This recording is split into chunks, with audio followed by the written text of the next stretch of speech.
2020 मायथाइयाव नांगोलनि साजों जों ट्रेक्टरखौ सालायनानै होबाय नांगोलनि साजों ट्रेक्टरखौ सालायना होबा मा जायो ट्रेक्टरा बायबाय नङा होनबा बिजेपि आरो इउपिपिएल फाटाफाटि हबो जोङो 2020 आव 27 जानुवारियाव बे बिटिआर गोरोबथानि गेजेरजों दायो गोजोन थासारिया नाम्बार फैबाय दा गोजोन थासारि फैखांनायनि उनाव जोंनि समाजाव खामानि मावनो जोङो मोजां जाबाय बर' हारिखौ जौगालु हाबाफारिफोर लानानै जोङो खामानि मावनो थाखाय मोनसे मोजां थासारि फैबाय बेनिखायनो एबसुआबो आरोबाव थांनाय समफोराव जे सोलोंथाइनि खामानि मावनानै फैनाय 2007 मायथाइनिफ्राय गुन गोनां सोलोंथाइनि मावथांखि लानानै गुन गोनां सोलोंथाइ लानांगौ साफ्रोमबो बर' फिसाफोरा बर' फरायसाफोरा होननानै बुंबोनाय हिसाबै एगेन जोङो 2021 मायथाइयाव जोङो बे गुन गोनां सोलोंथाइनि मावथांखिखौ एसे सोलायनानै आदब आरो गुन गोनां सोलोंथाइनि मावथांखि लाबावनानै जोङो दासिम खामानि मावबोबावबाय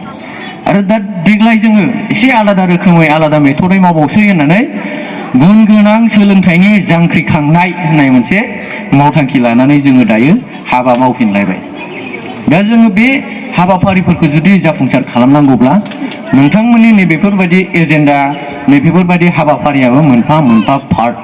जोंनि बे हाबाफारि लानायनि दा ओंखायनो जोङो नोंथांमोननि बे हाबाफारिखौ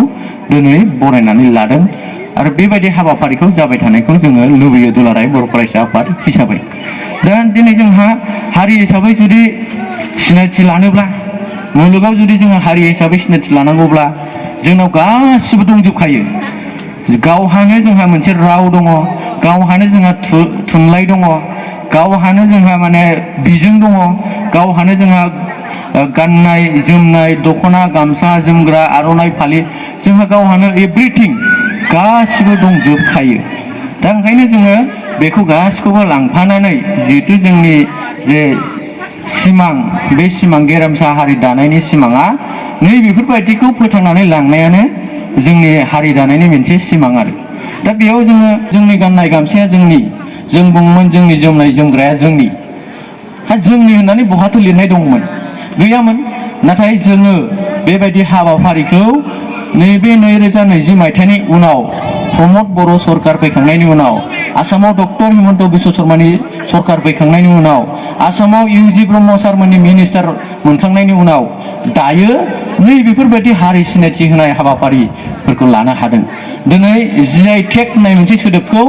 जोंनि गामियाव जोंनि ओनसोलाव जों खोनाफेरोमोन नामा खोनाफेरामोन ना होमबा जोंनि जायफोरनाखि इन्टेलेक्सुयेल्स बिथांमोना साजेसन खालामोमोन आफादफोरा सानोमोन जे जों मोनसे हारिखौ सिनायथि होनांगौब्ला जोंनि गामसाखौ जोंनि होननानै भारतनि जे लिरनायाव दोनथारनांगोन होननानै जोङो सानोमोन जिअग्राफिकेल इन्डिकेसनाव जोङो टेग खालामना लाथारनांगोन होनना सानोमोन दा बेखौ माबोरै मोननो हाखो जे जोंनि दख'नाया जे दिनैहाय भारताव GI टेग मोननो हाबाय जिअग्राफिकेल इन्डिकेसन टेग होननानै बुङो जायखौ जे टेगखौ जों हाबाय दायो बे दख'नाखौ जोंनि बर' हारिनिफ्राय रावबो खावनानै लांनो हाला दा जों गिबि खेबनि थाखाय मोन 13 गानग्रा जोमग्रा जाग्रा दामग्रा देग्रा बेसादफोरखौ जोङो गावनि बा बर' हारिनि होननानै दिनै सिनायथि मोनग्रोनो हाबाय आरोबाव मोनबावगोन आरोबाव जोंहा मा दं बैखौ फोथांनानै लाखिनायनि बिबाना आरोबाव जोंहा बांबावगोन थारमाने रायजो राजा नोंथांमोन बर' हारि नोंथांमोना मोनफा मोनफा बिफाव लाबावनांगोन दिनै दख'नाखौ मोनबाय जोङो जोंनि होननानै जोमग्राखौ मोनबाय जोङो जोंनि होननानै गामसाखौ मोनबाय जोङो जोंनि होननानै इन्दि सिखौ मोनबाय जोङो जोंनि होननानै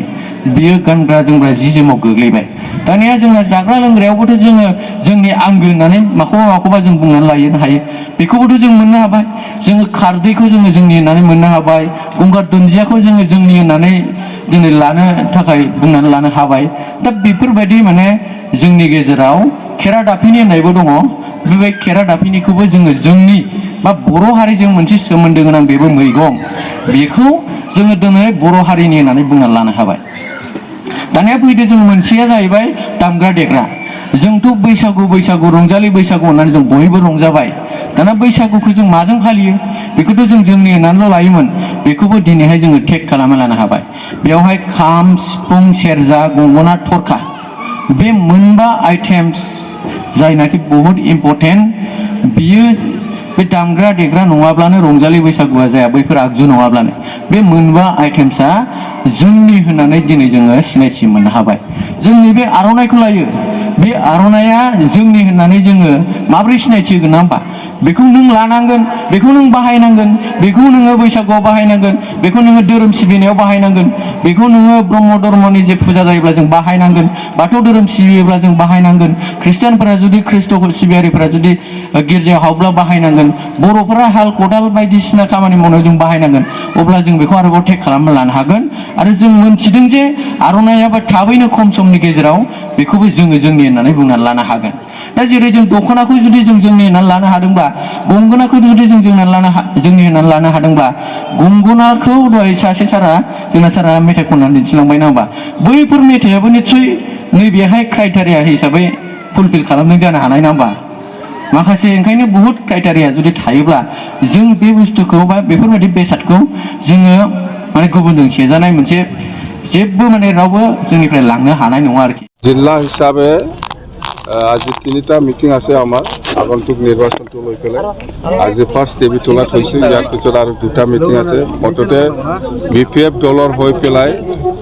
আমি যিটো প্ৰচাৰ অভিযানত যিটো দেখিবলৈ পাইছে খুব পজিটিভ, খুব ভাল, পৰ্বজৰা হিচাপেও ভাল, আৰু এন্তে কোকৰাঝাৰ লোকসভা হিচাপে আমি জিকিমে। আৰু আজি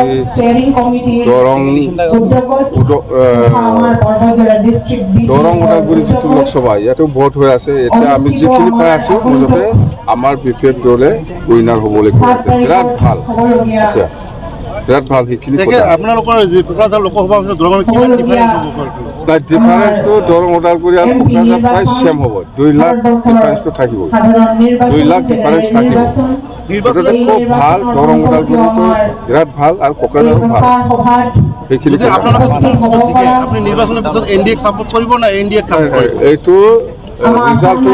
ৰিজাল্টটো আহক আগত, ৰিজাল্ট হোৱাৰ পিছত আমি আৰু দলত আলোচনা কৰিম। চৰকাৰ কোনে গঠন কৰে নকৰে সেইটো পিছত কথা। মুঠতে আমি ৰিজাল্ট হোৱাৰ পিছত দল হিচাপে বহিম, ইয়াৰ পিছত আমি বহুত তাৎপৰ্য্য এই দুধ খাবলৈ আহে পৰ্বতত আৰু মদ খাই গুচি যায় বুলি তাৎপৰ্য্য মন্তব্য কৰিছে। এই ক্ষেত্ৰত আপোনাৰ এইবিলাকৰ পাব্লিকে দিব, মই দিবলৈ নাযাওঁ। মই পৰ্বতৰাত কিয় কাৰণে আহে নাহে সেইটো পৰ্বতৰা ৰাইজে ৰিপ্লাই দিব। আৰু দেখা গৈছে যে আপুনি 70 বছৰ মানুহক মাটি দিব পৰা নাই, দিব পৰা নাই, মাটিৰ পাট্টা দিব পৰা নাই। আমি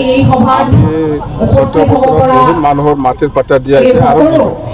আৰু দিব। 4 জুনৰ পিছত আপোনাৰ BPF নাথাকিব, আপুনি আৰু 4 জুনৰ পিছত BJP আৰু UPPF ফাটাফাটি হ'ব। এই কথাটো আপচি লিডাৰসকলে জানে,